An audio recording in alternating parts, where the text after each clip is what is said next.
अस्सलाम वालेकुम। आज पाकिस्तान के नए चीफ जस्टिस यहिया अफरीदी साहब ने अपने ओहदे का हल्फ उठा लिया है। आज से नए दौर का आगाज़ होगा। अगले 3 साल के लिए वो पाकिस्तान के चीफ जस्टिस मुकर्रर कर दिए गए हैं और उन्होंने आते ही फुल कोर्ट मीटिंग तलब की है और उन्होंने प्रैक्टिस एंड प्रोसीजर कमेटी को रिकॉन्स्टिट्यूट किया है। ये बड़ी खबर है आज की। और साथ इसके ये है कि बुशरा बीबी की रिहाई के बाद अब अलीमा ख़ान और उज़्मा ख़ान की भी ज़मानत हो गई है, वो भी रहा हो चुकी हैं। ख़वातीन जो हैं इमरान ख़ान साहब के घर की, वो उनकी रिहाई हो चुकी है और लगता है कि कोई मुफ़ाहमत है जिसकी तरदीद बार बार PTI की तरफ से की जा रही है। और दूसरी तरफ से ये भी कहा जा रहा है कि शायद कोई स्कीम है इसके पीछे कि बुशरा बीबी और अलीमा ख़ान के जो दरमियान इख्तलाफात हैं उससे PTI के दरमियान तकसीम को गहरा किया जाए।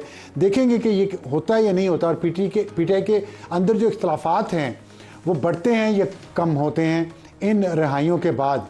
और जो लेटेस्ट खबर आई है वो ये है कि ज़ैन कुरैशी साहब, जो शाह महमूद कुरैशी साहब के साहबजादे हैं, उन्होंने पार्लियामेंट्री लीडर के ओहदे से इस्तीफ़ा दे दिया है। पार्लियामेंट की मेंबरशिप से इस्तीफ़ा नहीं दिया है, सिर्फ ओहदे से दिया है। तो ये भी हमारे आज के प्रोग्राम में हम बात करेंगे इस पर कि PTI के अंदर जो इख्तलाफात हैं उसमें सोशल मीडिया का जो किरदार है वो क्या है और किस तरफ ये इख्तलाफात पार्टी को लेके जाएंगे। और अभी जो लेटेस्ट जो झगड़ा शुरू हुआ है, सलमान अकरम राजा साहब ने फैसल चौधरी साहब को जो निकाला है और कहा कि मैं किसी चपरासी को निकाल दूँ, तो क्या मीडिया वो भी डिस्कस करेगा। इसमें सलमान अकरम राजा साहब के अंदर जो चीज़ नज़र आ रही है अथॉरिटी, वो किस हद तक जायज़ है, इस पर बात करेंगे। और फिर 27वीं तरमीम आ रही है या एक्ट के ज़रिए प्रैक्टिस एंड प्रोसीजर कमेटी की जो कॉन्स्टिट्यूशन है उसमें तब्दीली की जा रही है, जजेस का नंबर उसमें बढ़ाया जा रहा है, इस पर बात करेंगे। और आज का एडिटोरियल हमारा होगा क्रिकेट पे। पाकिस्तान की क्रिकेट टीम में बहुत अरसे बाद फतह का मज़ा चखा है। हम बात का आगाज़ करेंगे फवाद चौधरी से, जो सीनियर सियासतदान है और हमारे साथ मौजूद हैं। बहुत शुक्रिया फवाद चौधरी साहब। आप ये बताइएगा कि PTI के अंदर जो कुछ इख्तलाफात हुए हैं, पहले ही बहुत सारे ग्रुप्स हैं, उसमें अब ये इजाफा हो रहा है कि PTI का जो सोशल मीडिया है वो आप पे इल्ज़ाम ये लगा रहा है कि आप भी पार्टी में तकसीम को बढ़ा रहे हैं जब आप सलमान अकरम राजा पे तनकीद करते हैं। तो क्या मसला हुआ है आपका सलमान अकरम राजा साहब के साथ? नहीं, देखिए, पहली बात तो ये है अफसार साहब के जाती तौर पे तो मेरा बड़ा एहतराम है सलमान राजा साहब के साथ और वो बड़े काबिल आदमी हैं। जो मेरी तनकीद है वो तनकीद तो ये है कि देखिए, एक तो आप जो लोग तहरीक इंसाफ के जेलों में हैं, एजाज चौधरी साहब हैं, यास्मीन राशिद हैं, उमर चीमा हैं, शाह महमूद कुरैशी हैं, हमारी पार्टी लीडरशिप उनको भूल ही गई है और यूँ लगता है जैसे वो एग्जिस्ट ही नहीं करते। फिर जो इन्होंने एहतजाज के बारे में जिस किस्म की कैजुअल अप्रोच बनाई, 1000 आदमी जो है वो गिरफ्तार हो गया इधर इस्लामाबाद में, फिर इस लाहौर में। उन लोगों को, जो गरीब लोग हैं, उनको पूछने कोई नहीं गया, वो रुल गए और उसके नतीजे में ऊपर से आपने ट्वीट कर दी कि देखिए वो वर्कर जो हैं वो तो गिरफ्तार हो जाएं, कोई मसला नहीं है, हमें तो गिरफ्तार ना लीडरशिप तो नहीं होनी चाहिए, हम गिरफ्तार हो गए तो मौलाना फजल रहमान से कौन मिलेगा। तो I thought it's very contemptuous as far as political parties concern. और जाहिर है उनका PTI से इतना ताल्लुक है नहीं। वो तो पैनामा केस जो कि अभी मॉडर्न PTI जो है जिस पे बनी है, वो तो उसमें नवाज शरीफ के वकील थे, लिहाजा वो मेरी तनकीद उन पे थी और जाहिर है अब भी है। लेकिन वो सेक्रेटरी जनरल हैं अब PTI के और खान साहब ने उनको अपॉइंट किया है। और जो आप बातें कर रहे हैं वो सिर्फ उनका कसूर तो नहीं है, तमाम लीडरशिप ने PTI की ने ऐसा किया है। सलमान अकरम राजा के साथ ऐसा क्या खास मसला है? नहीं, मैं तो जनरली तनकीद कर रहा था, तो उन्होंने जवाब चूंकि स्पेसिफिक दे दिया तो फिर स्पेसिफिक जवाब देना पड़ा। मैं वैसे कोई खास किसी लीडर का नाम लेके तनकीद नहीं कर रहा था। और ठीक बात है, उन्हें इमरान खान ने अपॉइंट किया है, लेकिन देखिए हम बटालियन नहीं है, हम कोई एक फौजी यूनिट तो नहीं चला रहे कि जहाँ पे आप कहीं के किसी पे तनकीद नहीं हो सकती या बातचीत जो है वो नहीं हो सकती। यहाँ पे जो पाकिस्तान में जाहिर है कि जो वर्कर्स हैं या लोग हैं उनके साथ जो ज्यादती हुई है या जो लोग जेलों में हैं, मेरे ख्याल में उनकी बात करना जरूरी है। वो तो हमने जो कुर्बानियां दी, हमें जिस तशद्दुद से हम गुजरे, 6-7 महीने जो है वो हम जेल में मैं रहा, पार्टी किसी के साथ खड़ी नहीं हुई। सो ये बड़ा एक अनफॉर्चुनेट पहलू है पीटीआई की अच्छा, पॉलिटिक्स का। ठीक है, ये सही है कि पार्टी तो खैर नहीं हम कह सकते, कुछ लीडर्स हैं, उसमें ज़्यादातर वकील ही आजकल लीडर हैं पार्टी के, आपका शिकवा उनसे हो सकता है, लेकिन आपके भाई फैसल चौधरी हैं, वो भी वकील हैं और वो पार्टी के साथ खड़े भी रहे हैं, वो काम भी कर रहे हैं वर्कर्स के लिए भी, वो तो मैंने देखा है अक्सर वर्कर्स के केसेस भी वो लड़ रहे होते हैं, तो उनको भी निकाल दिया है, व्हाट्सएप ग्रुप से भी निकाल दिया, उन्हें लीगल टीम से भी निकाल दिया सलमान अकरम राजा ने।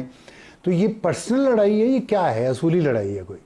वो कह रहे हैं खान साहब से उन्होंने हमारी शिकायतें की इसलिए निकाला है, ऐसी भी बात हो रही? हाँ, नहीं वो शिकायतें तो की हैं। एक तो फैसल जब मिले थे इमरान खान साहब को, तो वो जो उन्होंने जो अपनी बताई जिस कंडीशन में इमरान खान रह रहे हैं गुज़श्ता कोई 8-10 दिन से, कि उन्हें सिर्फ जो 6x9 का कमरा है वहां से सिर्फ 1.5 घंटा बाहर निकाला जाता है उस जंगले से, उनको जो है वो खाना नहीं दिया जा रहा, उनको वर्जिश करने की जो है वो इजाज़त नहीं है, उनसे टेलीविजन अखबार हर चीज़ से जो है वो उनको महरूम कर दिया जाएगा। और खान साहब 3 हफ्तों में ये फैसल से उनकी दूसरा आदमी था जो उनको मिला है। तो आप अंदाज़ा लगा लें इस कदर इनह्यूमन हालात में इमरान खान को रखा गया। तो फैसल का जो लड़ाई हो गई उसकी इस बात के ऊपर कि आप लोग मिल के आए हैं, तो बजाय इसके कि आप इमरान खान की सेहत के ऊपर और उनको सहूलियात के ऊपर पटिशन फाइल करते, आप जो है वो तरमीम खेल रहे हैं। तो इसके बात के ऊपर उनकी तलखी हो गई। और फिर आप ये उस वाली मीटिंग की बात कर रहे हैं जो आईनी तरमीम के पेश होने से पहले शाम को मुलाकात हुई थी मौलाना फजल रहमान की इंटरवेंशन पे, और उसके बाद वो वापस टीम आके जिन्होंने अनाउंस किया था कि हम वोट नहीं पा, आप उस मीटिंग की बात कर रहे हैं ना? जी उस मीटिंग की बात कर रहे हैं। वो फैसल का ख्याल था कि आप वहां पे जब गए हैं और आपने देखा है कि ये सब कुछ हुआ है, तो फिर आपको पहले इमरान खान के लिए जो है वो पिटीशन मूव करनी चाहिए थी, उनके लिए आगे जाना चाहिए था, बजाय इसके कि आप तरमीम खेल रहे हैं कि इमरान खान इतनी बुरी हालत में है जेल में, तो आपने कुछ नहीं किया। तो इस बात पे उनकी थोड़ी गर्मा गर्मी हो गई है। बाकी लोग शायद तनकीद बर्दाश्त कर लेते हैं, राजा साहब जरा चूंकि राजा हैं तनकीद नहीं बर्दाश्त कर सकते। आप राजों को तो जानते हैं, जेलम से हैं आप भी, तो सलमान राजा साहब भी तो वहीं से होंगे। तो मुझे ये बताइएगा कि ये अगर ये बात है, सिर्फ ये तो असूली बात है जो जिस तरह आप कर रहे हैं, ये तो आपका पॉइंट ऑफ व्यू है, जिस तरह आप ये बात कर रहे हैं कि खान साहब की हालत पे बात नहीं की उस पीटीआई की टीम ने जो गई थी जेल में बाहर आके, तो इस पे एतराज़ किया फैसल चौधरी। इस बुनियाद पे, सिर्फ इस बात पे अगर उन्होंने निकाला है, तो फिर पीटीआई का सोशल मीडिया क्यों तनकीद कर रहा है आप पे भी और फैसल चौधरी पे भी? पीटीआई का सोशल मीडिया तो देखिए ना, पीटीआई का सोशल मीडिया नहीं, सारा सोशल मीडिया जो है उसको तो पता ही कुछ नहीं होता। वो तो कोई जर्मनी बैठा हुआ है, कोई लंदन बैठा हुआ है, एक आदमी जो है वो 30 अकाउंट चला रहा है, वो तो खैर अजीबोगरीब भी है। मैस आज जो हम जिस हालत में हैं ये हमारे उसी सोशल मीडिया की वजह से ही है ना, कि जिन्होंने पूरी जो है वो अपना बाहर बैठ के, जिनको ना पता है पाकिस्तान का ना कुछ, यहाँ लोगों को गालियां, सहाफियों को गालियां, वो उसकी वजह से तो हमारा ये हाल हुआ है कि यहाँ पे एक यहाँ के लोग सफर करते हैं ये सिर्फ सूडो नामों से, जाली नामों से ट्वीटें करके और वो करके बाला खैर सल्ला खाना खाना खा के सो जाते हैं। मुसीबत यहाँ पे आई। लेकिन ये जो बातें आप कर रहे हैं, ये तो मुखालफिन के मुताबिक, पीटीआई के जो मुखालफिन हैं उनके मुताबिक तो सबसे बड़ी स्ट्रेंथ पीटीआई की सोशल मीडिया है उसका, और आप कह रहे हैं कि उसी की वजह से पीटीआई पे ये सारा अजाब आया हुआ है। दो तरह के हैं ना लोग, एक स्ट्रेंथ है, एक जो है वो घुस गए, अब घुसपैठी हैं। बस ये जो आदिल राजा है, हैदर मेहदी टाइप लोग हैं जो सेसेशनिस्ट वहां पे घुस गए हैं, जो फौज और अवाम को आपस में लड़ाने के लिए लोग आपस में घुस गए हैं। आप देखिए ना, उन लोगों का तो बहुत नुकसान हुआ है ना हमें, जिन्होंने पाकिस्तान के अंदर, मुझे पर्सनली पता है कि बहुत सारे सहाफियों को जब निशाना बनाया उसकी कोई जरूरत नहीं थी, अब वो हमारे खिलाफ हुए हैं। बहुत सारे जो फौजी जर्नैलों को उन्होंने निशाना बनाया बगैर किसी वजह के, वो पर्सनली समझते हैं कि वो हमारे खिलाफ हुए हैं। लोगों को ये भी पता नहीं होता कि सोशल मीडिया चलता कैसे है, इसमें चीजें क्या है क्या नहीं है।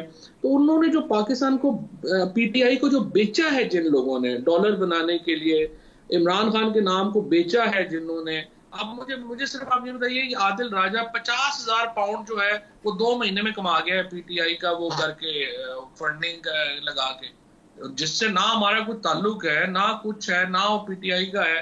लेकिन ऐसे बेशुमार लोग हैं, I can name dozens of people जिनका पीटीआई से कोई ताल्लुक नहीं है। कईयों के तो जाहिर है, अब आप जो बाहर की एजेंसीज है जैसे रॉ है, अदर है, वो भी उनको यूज कर रही हैं, बीएलए के लोग यूज कर रहे हैं, ये यूज कर रहे हैं। और ये चूंकि यंगस्टर्स हैं, कुछ लोग हैं जिनके साथ ज्यादती हुई है, वो अपने जाती दुख जो है वो उसके ऊपर निकाल रहे हैं, उनका केस अलहदा है। कुछ हैं जो सिर्फ इस पीटीआई को और इनको बेच के पैसे बना रहे हैं। नहीं, ये तो बड़ी आपने ख़तरनाक बात की है। इसमें मुझे ये बताएं, आप लेकिन आप भी तो यही बात करते रहे हैं कि एहतजाज के ज़रिए खान साहब को बाहर निकालना चाहिए, दूसरी तरफ आप मुफाहमत की बात भी करते हैं। ये दोनों बातें थोड़ी कॉन्ट्राडिक्टरी हैं। आप इसको एक्सप्लेन करेंगे कि मतलब क्या आपका, कि एहतजाज भी करें और अगर कोई एहतजाज नहीं करता, मसलन सलमान अकबर राजा है या और मौजूदा लीडरशिप है जो बुशरा बीबी को बाहर ले आई है, अलीमा खान उज़मा खान को बाहर ले आए हैं, और आप कह रहे हैं कि खान साहब भी बाहर आ जाएंगे इसी तरीके से, तो आपके ख्याल में ये बेहतर पॉलिसी नहीं है मौजूदा लीडरशिप की, या वो होनी चाहिए थी जो आप कहते हैं? पहली बात तो यह है कि बुशरा बीबी और अलीमा खान और उज़मा खान जो बाहर आई हैं, उनमें कोई किसी की डील नहीं है। ये तो ऐसे प्रोपेगेंडे के लिए कहा जाए कि ये डील हो गई है और ये हो गया वो हो गया, वो उनके ऊपर केसेस, वो तो एक स्कीम हो सकती है बाहर लाना, बट डील नहीं है। और उसको जो है वो आप जिस तरह से मर्जी एक्सप्लॉइट कोई करना चाहे वो करने, लेकिन आई थिंक उन्होंने बड़ा, बुशरा बीबी ने तो बहुत सफर तो किया, 9 आप महीने। समझते हैं इस स्कीम में पीटीआई और बुशरा बीबी और अलीमा खान फंस जाएंगे? नहीं, फास्ट नहीं जाएंगे, बस क्योंकि जो अल्टीमेट फैसले तो इमरान खान ने करने हैं ना, वो कर लेंगे, वो ऐसा कोई इशू नहीं है। तो फिर आपसे जो सवाल वही है कि आप चाहते, आपका जो मौकफ है मुफाहमत के जरिए रास्ता निकालना है या एहतजाज के जरिए? नहीं, देखिए, मुफाहमत तो जरूर होनी चाहिए, और मैं आपसे पहले भी मैंने आपके प्रोग्राम में कहा था कि पाकिस्तान का हल जो है वो तो ग्रैंड पॉलिटिकल डायलॉग के अंदर है, और उसमें हम बैठ के कुछ टेक ऑल नहीं होता, ना गवर्नमेंट के पास टेक ऑल होगा, ना ही पीटीआई के पास ये ऑप्शन है कि वो टेक ऑल करें। ये तो आपको कुछ असूल ही बनाने होंगे और अल्टीमेटली हमने इलेक्शंस की तरफ ही जो है वो जाना होगा। लेकिन उससे पहले जो प्रॉब्लम, जो चीज पॉइंट आउट मैं करता रहा हूँ और अब भी कर रहा हूँ, कि एहतजाज का ये तरीका नहीं है कि आप सुबह जैसे लोगों को कहेंगे जी आके चॉकलेट ले जाओ और चौक पे खड़े हो जाओ, और लोग जो है वो बेचारे जो नीचे वाले वर्कर है उसको आप ऑर्डर के तौर पे इस्तेमाल कर लें और ऊपर वाले जो है कुछ ना करें। तरीका होता है। मैं 9 फरवरी को जब आपने कॉल नहीं दी एहतजाज की, वो बहुत बड़ी गलती थी पीटीआई की लीडरशिप की। अब आप जब अलायंस नहीं बना पा रहे और अलायंस के बगैर आप रोज अपने लोगों को कह देते हैं कि आके कर लें, तो वो भी बहुत बड़ी गलती है। तो देखिए ना, आपने एक बैलेंस, आपने एक पॉलिटिक्स में टाइमिंग इंपॉर्टेंट है, आपकी स्ट्रेटजी इंपॉर्टेंट है। हम लोग को बंदूकें लेके तो नहीं ना मार्गला के पहाड़ों पे चढ़ सकते, हमें तो स्पेस क्रिएट करनी है। स्पेस क्रिएट करने के लिए आपको हिकमत अमली चाहिए, उसमें मीडिया की हिकमत अमली भी शामिल है, उसमें बाकी हिकमत अमली भी शामिल है, और उसको लेके आगे चलना होगा।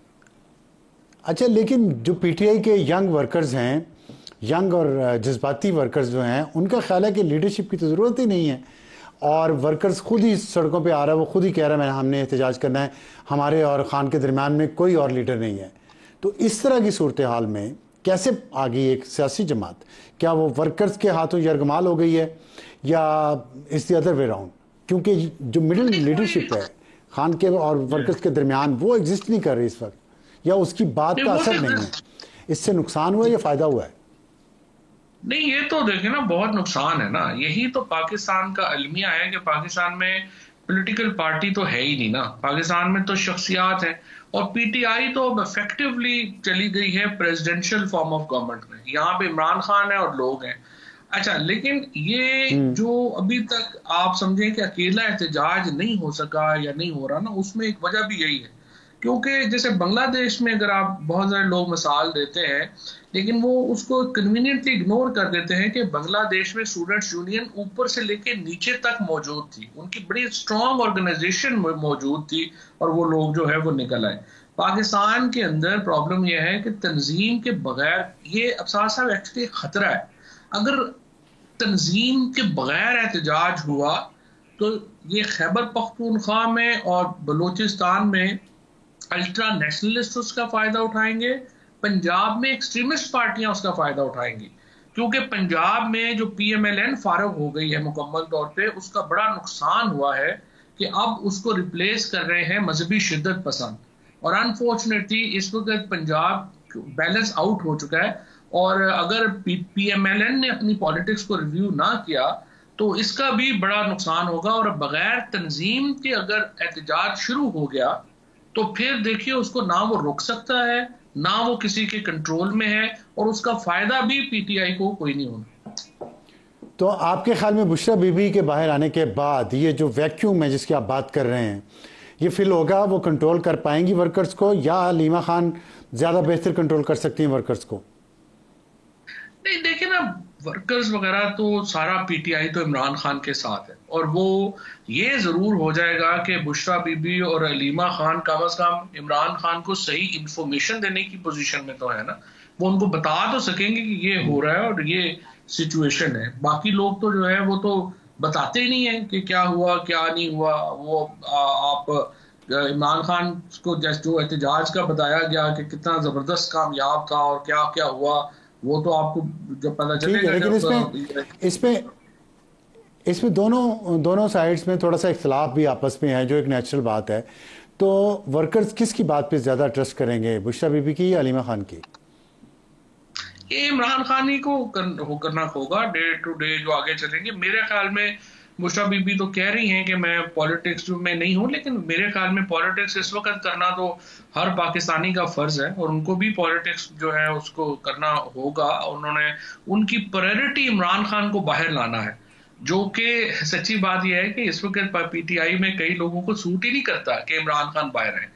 सो बुशरा बीबी और हलीमा खान की प्रायोरिटी जो है वो PTI लीडरशिप से इस लिहाज से क्लियर है कि उनकी हमदर्दियां इमरान खान को बाहर लाने में और फोकस इमरान खान को बाहर लाने में है, जो कि बाकी शायद लोगों का नहीं। तो ये जो लीडरशिप इंटरेस्टेड नहीं है खान साहब को बाहर लाने में, क्या वो सोशल मीडिया को प्रोवोक कर रही है कि यहाँ पे ऐसी फ़िज़ा बने, आप जैसे लोगों के ख़िलाफ़ महाज बने, माहौल बने, ताकि आवाज़ दब जाए और ये इसी तरह क्योस चलता रहे और उनका काम भी चलता रहे? 100% इमरान खान बाहर आ जाते हैं, चीजें नॉर्मल हो जाती हैं, तो सोशल मीडिया वालों को भी तो उससे नुकसान है ना, जिनका महीने के जो $50,000 बना रहे हैं उनको भी तो नुकसान है ना। सो ये एक पूरा एक overall I would say economy create कर दिया। अगले 15 दिन गुजर गए, बड़ा अच्छा हो गया, फिर अगले 15 दिन गुजर गए, फिर 15 दिन, इस तरह तो हम पाकिस्तान चला रहे हैं, इस तरह तो मुल्क नहीं चलते 25 करोड़ की। ठीक है, बहुत शुक्रिया हमसे बात करने का। और यहाँ वक्त है एक ब्रेक के बाद वापस आएंगे तो हमारा आज का हॉट इशू जो है वो जस्टिस यहिया अफरीदी नए चीफ जस्टिस ऑफ पाकिस्तान, उन्हें आज हल्फ उठाया, और जस्टिस मंसूर जो सीनियर मोस्ट हैं, और उनके बाद जो सीनियर मोस्ट हैं जस्टिस मुनीब, उनको प्रैक्टिस एंड प्रोसीजर कमेटी में दोबारा शामिल कर लिया है। इसका मतलब ये है कि पिक्चर भी बाकी है दोस्त। एक छोटे से ब्रेक के बाद हॉट इशू, पिक्चर भी बाकी है दोस्त। और किस बात पे ये कहा है? इस बात पे कहा गया है कि आज नए चीफ जस्टिस यहिया अफरीदी साहब ने अपने ओहदे का हल्फ उठाया है, और उसके बाद उन्होंने जो पहला काम किया है, उन्होंने लिस्ट जारी की है, सीनियरिटी लिस्ट सुप्रीम कोर्ट के जजेस की, जिससे ये बात वाज़ेह हो गई है कि उनके बाद जो सीनियर मोस्ट जज हैं वो जस्टिस मंसूर अली शाह साहब हैं, उसके बाद जस्टिस मुनीब अख्तर हैं, और फिर उन्होंने रिकॉन्स्टिट्यूट कर दी है committee. Practice and procedure act के तहत जो बनाई गई है, जो बेंचेस की तश्कील करती है जो कमेटी, उसमें जस्टिस मंसूर और जस्टिस मुनीब अख्तर का नाम उन्होंने डाल दिया है, और जस्टिस अमीनुद्दीन खान को उसमें से निकाल दिया गया है। जो कमेटी का नाम तब्दील किया था साबिक चीफ जस्टिस काजी फाइज ईसा साहब ने, उस वक्त जब जस्टिस मुनीब अख्तर साहब अवेलेबल नहीं थे कमेटी की मीटिंग के लिए, तो जो प्रैक्टिस एंड प्रोसीजर एक्ट में तरमीम हुई उसके तहत चीफ जस्टिस को इख्तियार दिया गया कि वो तीसरे मेंबर का चुनाव खुद कर सकते हैं। उसके तहत उन्होंने किया, जिस पे जस्टिस मंसूर साहब ने कमेटी छोड़ दी। उन्होंने कहा जब तक 3 में से 1 शराइत पूरी नहीं होती मैं कमेटी का मेंबर नहीं बनूंगा, और वो 3 शराइत ये थी कि या तो फुल कोर्ट बेंच तश्कील दिया जाए जो इस नए ऑर्डिनेंस के बारे में फ़ैसला करे, या फिर इस कोर्ट के जो तमाम जजेस हैं उनकी एक मीटिंग हो जिसमें इस बात का फ़ैसला किया जाए कि ये एक्ट जो है इसके मुताबिक कमेटी बनाने का तरीका ठीक है या नहीं, और या ये था तीसरी शर्त ये थी कि जो जस्टिस मुनीब अख्तर को वापस कमेटी में लाया जाए फिर मैं इस कमेटी में आ सकता हूँ। तो अब दो उनकी शराइत तो तकरीबन पूरी हो चुकी हैं। एक तो फुल कोर्ट मीटिंग हो रही है सोमवार को, पहला काम यही कर रहे हैं नए चीफ जस्टिस, और दूसरा ये है कि जस्टिस मुनीब अख्तर को दोबारा कमेटी में डाल दिया गया है। तो क्या जस्टिस मंसूर भी वापस आ जाएंगे उस वक्त तक, ये देखना है। लेकिन इसके साथ साथ हम ये सुन रहे हैं कि 27वीं तरमीम लाई जा रही है, या और दूसरा ये है कि एक्ट के ज़रिए जो प्रैक्टिस एंड प्रोसीजर कमेटी की फॉर्मेशन है उसमें मज़ीद तब्दीली की जा रही है, 3 या 5 जजेस उसमें लाए जा सकते हैं। तो हमें ज्वाइन किया अशतर औसाफ साहब ने, साबिक अटॉर्नी जनरल हैं, सीनियर कानूनदान हैं और सेनेटर भी रह चुके हैं। अशतर साहब अस्सलाम वालेकुम। वालेकुम अस्सलाम। ये बताइएगा जो आज फैसला किया है या आफरीदी साहब ने, आप समझते हैं इसके ये एक कदम है अदलिया में उस तकसीम को ख़त्म करने का जो हम देख रहे हैं बहुत अरसे से, या ये अभी पार्लियामेंट और अदलिया के दरमियान जो कशमकश जारी है काफ़ी अरसे से वो मज़ीद चलेगी? देखिए, मैंने नहीं ख्याल कि ये पार्लियामेंट और अदलिया के दरमियान कशमकश थी। ये मेरे ख्याल एक शख्सियात की बात थी। कुछ शख्सियात ऐसी हैं जो कि अपनी जो जुडिशल फ़िलासफ़ी है उसका इजहार बजाय कलम के ज़बान से करते हैं, और उनके जो अमल हैं उसमें से लगता ये है कि वो कानून और आइन के मुताबिक नहीं बल्कि अपनी ख्वाहिशात और अपनी जो सोच है, अपनी इनक्लिंग है, उसके मुताबिक चलते हैं। सो आई गेस वो टाइम अब गुजर गया है, क्योंकि अब जो आपके सुप्रीम कोर्ट के बल्कि पाकिस्तान की जो अदलिया है उसके सरबराह जो हैं उनकी कोई ऐसी चीज़ आपको माजी में नज़र नहीं आती। जब वो लॉयर थे तब भी वो किसी फैक्शन के साथ उनका ताल्लुक़ नहीं था। जब वो जज बने तब भी उन्होंने सब तामीरी ही बातें की, और कोई भी ऐसी जजमेंट नहीं है जिसके अंदर आपको कोई बू नज़र आए या शुबा भी हो, शायबा भी हो कि वो किसी एक पर्टिकुलर पॉलिटिकल फ़िलासफ़ी को जुडिशल फ़िलासफ़ी की तरफ लेके जा रहे हैं। As chief justice Peshawar high court उनका जो कारकर्दगी है उसको सबने सराहा। जिस तरीके से उन्होंने KPK में रिफॉर्म्स लेके आए, मुझे यकीन है कि वो रिफॉर्म्स जो हैं उनसे बेहतर रिफॉर्म्स जो हैं वो पूरे पाकिस्तान में अब आ सकेंगे, बिकॉज़ लीडरशिप जो है वो तयन करती है सिमत का भी और स्पीड का भी। तो जो इन्होंने ये पहला कदम लिया ये भी बहुत खुशाइंद है। सुप्रीम कोर्ट के जजेस की कोई तादाद इतनी ज़्यादा नहीं है कि उनको फुल कोर्ट मीटिंग्स ना बुलाई जा सकें।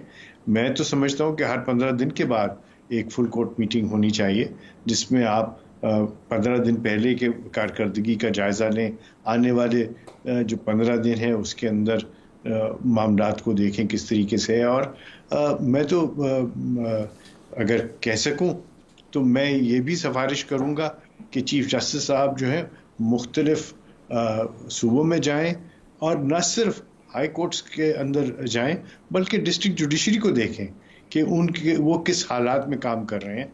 उन्होंने डिस्ट्रिक्ट जुडिशरी के लिए जिस तरह काम किया पेशावर में KPK में, मुझे उम्मीद है कि उससे बेहतर वो चीज़ें कर सकेंगे बाकी सूबों के लिए भी। ठीक है, और ये खुशाइंद अच्छा बात।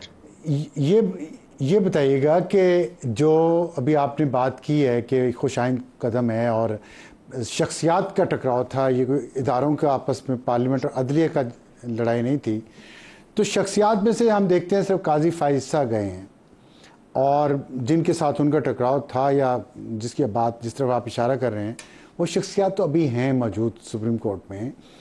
तो क्या जो बेंच बनाने का इख्तियार है इस वक्त कमेटी के पास, और वो कमेटी बेंच बना, अगर आइनी तरमीम 26वीं आइनी तरमीम चैलेंज हो जाती है सुप्रीम कोर्ट में और बेंच बनाने का इख्तियार इसी कमेटी के पास होगा जिसमें मेजॉरिटी उन्हीं जजेस की है जो जिन पे एतराज़ है कि शायद उनका झुकाव किसी ख़ास तरफ है, तो फिर आप कैसे देखते हैं कि ये चीज़ें आगे कैसे बढ़ेंगी? हाँ, फिर नहीं नया एक सिलसिला शुरू हो जाएगा? नहीं, मुझे उम्मीद है कि ऐसा सिलसिला शुरू नहीं होगा, क्योंकि कम्युनिकेशन या तो न की जाए, जानबूझ के न की जाए, तो उससे फिर शकूक व शुबहात जन्म लेते हैं। और अगर कम्युनिकेशन इस वजह से ना हो क्योंकि आपकी पर्सनालिटीज़ में क्लैश है, तो वो और भी बुरी बात है। तो अब मुझे कोई ऐसी चीज़ नज़र नहीं आ रही जहाँ पे शख्सियात का कोई टकराव हो, जहाँ पे ज़ाती पसंद नापसंद की बात हो। आपने देखा कि इतनी ज़्यादा दशनाम तराजी हुई है पिछले दिनों, इवन जुडिशल ऑर्डर्स के अंदर खतूत के एक्सचेंज में साथ साथ उनके कमरे हैं। क्यों नहीं आप दरवाज़ा खोल के अंदर जाके ये सब बातें वहाँ कर सकते? क्या ये ज़रूरी है कि ये सारी चीज़ें जो हैं वो? अब आपने बड़ी अहम बात की है अख्तर साहब, सॉरी मैं आपको इंटरप्ट कर रहा हूँ, लेकिन ये दुश्मन तराजी की जो आपने बात की है, यही तो मुझे एक पाकिस्तानी के तौर पे यही तो ख़तरा महसूस हो रहा है, क्योंकि हमने इस दुश्मन तराजी में हमारे यूट्यूबर्स का भी बहुत हाथ है दोनों तरफ के। एक तरफ बता रहे हैं कि किसी जज साहब ने फैसला करके अपनी बीवी को मैसेज भेजा कि मैंने आपके लीडर का काम कर दिया। दूसरी तरफ से साबिक चीफ जस्टिस के बारे में, उनकी फैमिली के बारे में, उनकी इंटेग्रिटी पे, हर चीज़ को क्वेश्चन किया गया, उनकी ईमानदारी को भी क्वेश्चन किया गया। तो ये जो इतनी पोजीशंस डिग इन कर ली दोनों तरफ ने, और फिर साथ यूट्यूबर्स भी उनके शामिल हो गए, वो उन्होंने भी ग्रुप एक एक ज्वाइन कर लिया, तो ये कैसे ख़त्म होगी? इतनी तलखी, इतना जहर जो आपने इन ख़तों के ज़रिए भी देख लिया है, आप समझते हैं ये यूँ दरवाज़ा खोलेंगे तो ख़त्म हो जाएगा? नहीं, ऐसा ख़त्म नहीं होगा। इसमें आपको फिल्टर्स लगाने हैं, ज़ुबान पे फिल्टर लगाना है जी, और जो पब्लिक में आप अपनी बातें करते हैं उस पर पाबंदी लगानी कि देखिए ये बातें जो हैं वो आपके अपने घर की हैं, और इस घर को आपने उस सिलसिले से अगर चलाया तो फिर ये मशले राह होगा बाकी लोगों के लिए। अगर वहाँ पे काम होगा, वहाँ पे सारा कुछ होगा, तो आप यकीन मानिए कि तमाम बाकी इदारे भी जो हैं they will fall in line. क्यों?